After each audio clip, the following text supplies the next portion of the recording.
กระทรวงศึกษาธิการและกีฬาร่วมกับสถานเอกอัครราชทูตออสตารีประจำลาวได้จัดงานเฉลิมฉลองการร่วมมือการพัฒนาการศึกษาสั้นประถมโดยผ่านแผนงานปรับปรุงคุณภาพการศึกษาขั้นพื้นฐานหรือปีคว้าครบรอบ 10 ปี ในอนาคตนี้การร่วมมือจะได้มีการสุ่มใส่ในการยกสูงคุณภาพการเรียนการสอนและการส่งเสริมการศึกษาเรียนร่วม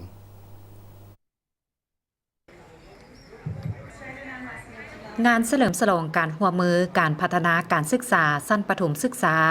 โดยผ่านแผนงานปรับปรุงคุณภาพการศึกษาขั้นพื้นฐานจัดขึ้นวันที่26 พฤษภาคม 2025 อยู่สโมสรของสถานทูตออสตาลีโดยการเข้าร่วมของทานผุดสิมมาลวงศ์รัฐมนตรีกระทรวงศึกษาธิการและกีฬาท่านนางเมแกนโจนเอกอัครราชทูตออสตาลีประจำลาวมีคณะรับผิดชอบจากกระทรวงศึกษาธิการและกีฬาผู้ต่างหน้าจากกระทรวงการต่างประเทศกระทรวงแผนการและการลงทุน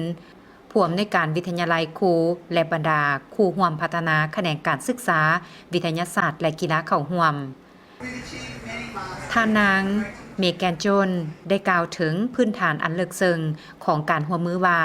เป็นขีดหมายอันสำคัญเป็นส่วนหนึ่งของเส้นทางการร่วมมือที่มีมายาวนานเกือบ 30 ปีที่รัฐบาลออสตาลีได้ให้การสนับสนุนแขนงการศึกษาอยู่สาธารณรัฐประชาธิปไตยประชาชนลาวซึ่งแสดงให้เห็นถึงความเชื่อมั่นของรัฐบาลออสตาลีที่ว่าพลังของการศึกษาแม้นจะเปลี่ยนแปลงชีวิตได้และการร่วมมืออย่างใกล้ชิดกับกระทรวงศึกษาธิการและกีฬาจะเฮ็ดให้การศึกษาสามารถเข้าถึงได้ส่งเสริมการเรียนร่วมและมีคุณภาพที่ดีขึ้นเพื่อเด็กหญิงและเด็กชายทุกคนโอกาสนี้ท่านพุทธสิมมาลวงศ์ได้เน้นหนักถึงความสำคัญของการร่วมมือว่า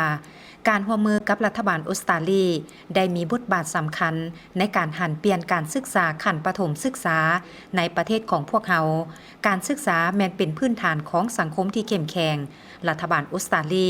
ได้เป็นคู่ร่วมพัฒนาที่สำคัญ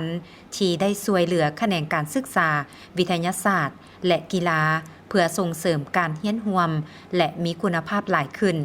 เป็นบอนที่เด็กน้อยทุกคนบ่ว่าจะมาจากพื้นฐานครอบครัวใดเพศใด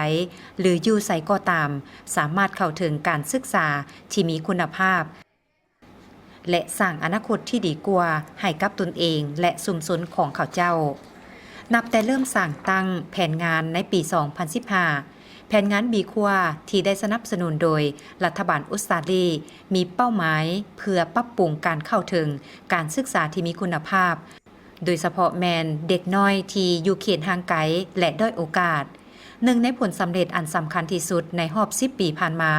การปรับปรุงหลักสูตรสั้นประถมศึกษาแห่งชาติอย่างรอบด้านโดยการนำพาของกระทรวงหลักสูตรใหม่ได้แนะนำวิธีการสอนและการเรียนที่ทันกับยุคสมัยเน้นใส่ถือเอานักเรียนเป็นสำคัญ